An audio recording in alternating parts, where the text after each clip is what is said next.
গোলাম রাব্বানী কোনোভাবে জিএস নির্বাচিত হয়নি। আমার শেষ পর্যন্ত আমি দেখে ছাড়ব। আমি দৃঢ় বিশ্বাস বিশ্ববিদ্যালয় অথরিটি তারা আমাকে সঠিকভাবে মূল্যায়ন করবে এবং মূল্যায়ন করতেই হবে। ন্যায় বিচার অবশ্যই নিশ্চিত করতেই হবে। 2019 সালে যে ডাকসু নির্বাচন অনুষ্ঠিত হয়েছিল, আমরা ছাত্র অধিকার পরিষদের পক্ষ থেকে প্যানেল দিয়েছিলাম। আমরা যতটুকু তথ্যপত্র পেয়েছিলাম, ভিপিজিএস সহ আমরা সর্বমোট কেন্দ্রীয় সংসদে 11টি পদে জয়ী হয়েছিলাম। কিন্তু ওই ডাকসু নির্বাচনের ফলাফল ছিনতাই করা হয়েছিল। আমি খুবই আত্মবিশ্বাসী ছিলাম, যে কারণে সেই সময় একমাত্র প্রার্থী হিসেবে আমি বিশ্ববিদ্যালয় কর্তৃপক্ষের কাছে অভিযোগ দাখিল করেছিলাম। সেই সময় একটি তদন্ত কমিটি তারা গঠন করে, কিন্তু সেই তদন্ত কমিটি তথ্যপত্র পাওয়া সত্ত্বেও সঠিক তদন্ত প্রতিবেদন দাখিল করেনি। এরপরে যখন শিক্ষার্থীদের আন্দোলনের মুখে একটি সফল গণঅভ্যুত্থান রচিত হয়, আমি আমার যে অভিযোগপত্র ছিল সেটার লিগাসি ধরেই আমি আবারও আরেকটি অভিযোগপত্র ঢাকা বিশ্ববিদ্যালয়ের বর্তমান মাননীয় উপাচার্য বরাবর দাখিল করি। তিনি পরবর্তীতে ঢাকা বিশ্ববিদ্যালয়ের বর্তমান ট্রেজারার স্যার তার নেতৃত্বে একটি তদন্ত কমিটি গঠন করেন। এর আগে আমাকে উক্ত তদন্ত কমিটি ডেকেছিলেন, আমার কাছ থেকে বিস্তারিত তথ্যপত্র তারা নিয়েছিলেন। আজকেও তারা দ্বিতীয়বারের মতন আমাকে ডেকেছেন এবং বিস্তারিত তথ্য উপাত্ত নিয়েছেন এবং আমার বক্তব্য জানতে চেয়েছেন যে আমরা এখন কি চাই।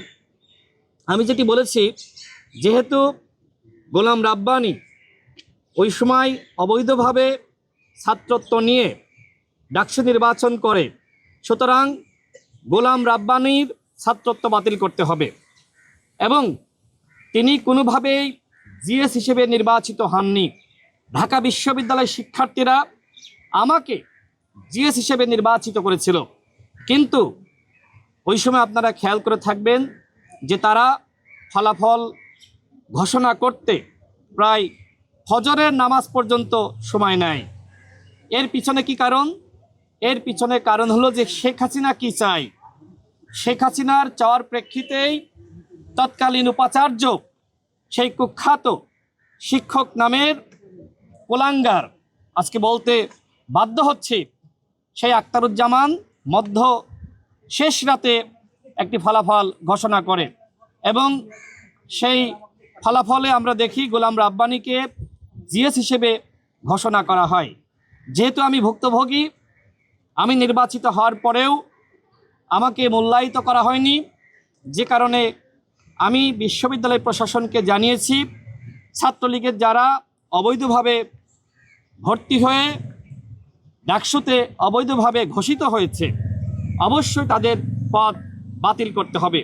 আমি যেহেতু ব্যক্তি হিসেবে আমি নিজে ভিকটিম, সেই জায়গা থেকে আমি গোলাম রাব্বানীর এগেনিস্টে আমি অভিযোগপত্র দিয়েছি, তার ছাত্রত্ব বাতিল করতে হবে এবং একই সাথে তার জিএস পদ বাতিল করতে হবে। এবং যারা এই ঘটনার সাথে সম্পৃক্ত, সেই কুখ্যাত উপাচার্য আখতারুজ্জামান সহ যারা 19 সালের ডাকসু নির্বাচনের কারচুপি এবং ছাত্রলীগের প্যানেলকে জিতিয়ে দেওয়ার সাথে জড়িত ছিল, তাদেরকে শাস্তির মুখোমুখি করতে হবে। শুধুমাত্র গোলাম রাব্বানী নয়, ছাত্রলীগের আরও কয়েকজন অবৈধভাবে ভর্তি হয়ে তারা কিন্তু ডাকসুতে নেতা হয়েছিল। সুতরাং তাদের পদও বাতিল করতে হবে, ছাত্রত্ব বাতিল করতে হবে, এই দাবি আজকে জানিয়েছি। এবং আমি একই সাথে জানিয়েছি যে আমি কোনো হাইকোর্টে যেতে চাই না। গণ অভ্যুত্থান হয়েছে, এই বিশ্ববিদ্যালয়ের দায়িত্ব সঠিক সমাধান দেওয়া। যেমনিভাবে পুলিশের কুখ্যাত আইজিপি বেনজিরের তার যে পিএইচডি ডিগ্রি সেটি বাতিল করা হয়েছে, ঠিক একই প্রক্রিয়ায় গোলাম রাব্বানী যেহেতু অবৈধভাবে ভর্তি হয়েছিল, সে কিন্তু এমপিল শেষ করে নাই। সুতরাং তার ওই ভর্তি বাতিল করতে হবে।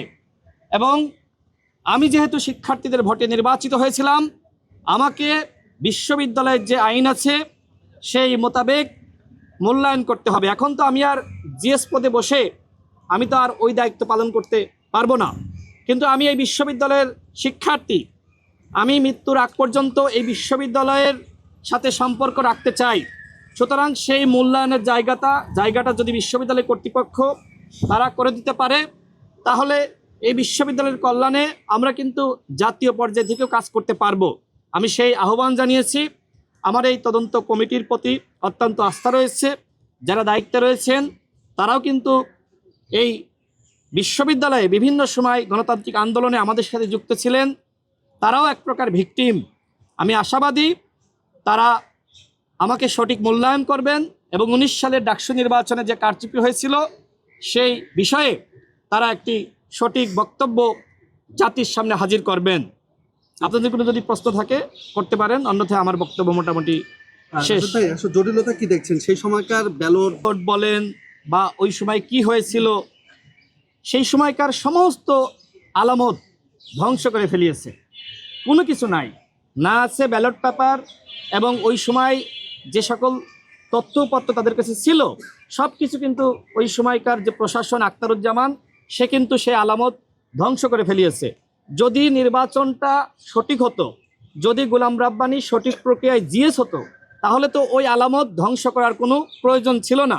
যেহেতু গোলাম রাব্বানীকে শেখ হাসিনার নির্দেশনায় কুখ্যাত উপাচার্য আখতারুজ্জামান ঘোষণা করেছিল জিএস হিসেবে, আর এই কারণে 19 সালের ডাকসু নির্বাচনের সমস্ত আলামত তারা ধ্বংস করে ফেলিয়েছে।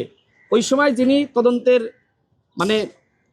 যিনি আসলে লিপিবদ্ধ করার দায়িত্বে ছিলেন, এখনও তিনিই রয়েছেন। আমি তার সাথে কথা বলেছি, তিনি বলেছেন যে আসলে আমরা এখন পাচ্ছি না। আমি বলেছি যে আপনি তো নিজেই আসলে দায়িত্বে ছিলেন, কি হলো? এখন তিনি তো অনেক কথা বলতে পারছেন না। তবে আমি যতটুকু শুনেছি আজকে যে তারা, অর্থাৎ যাদেরকে দায়িত্ব দেওয়া হয়েছে, তারা কোনো আলামত পাচ্ছে না, তো আলামত ধ্বংস করা হয়েছে। আমার সর্বশেষ কথা হলো, গোলাম রাব্বানী কোনোভাবে জিএস নির্বাচিত হয়নি। আমার শেষ পর্যন্ত আমি দেখে ছাড়বো। আমি দৃঢ় বিশ্বাস বিশ্ববিদ্যালয় অথরিটি তারা আমাকে সঠিকভাবে মূল্যায়ন করবে, এবং মূল্যায়ন করতেই হবে। ন্যায় বিচার অবশ্যই নিশ্চিত করতেই হবে। আমরা ন্যায় বিচারের জন্য দীর্ঘ সময় লড়াই করেছি। সুতরাং ন্যায় বিচারের দাবি মানে গোলাম রাব্বানীর ছাত্রত্ব বাতিল করা, তার জিএস পদ বাতিল করা। আমি দৃঢ় আশা ব্যক্ত করছি বিশ্ববিদ্যালয় প্রশাসন অবশ্যই সেই বেনজিরের মতন করে গোলাম রাব্বানীর ছাত্রত্ব বাতিল করবে, তার ডিগ্রি বাতিল করবে।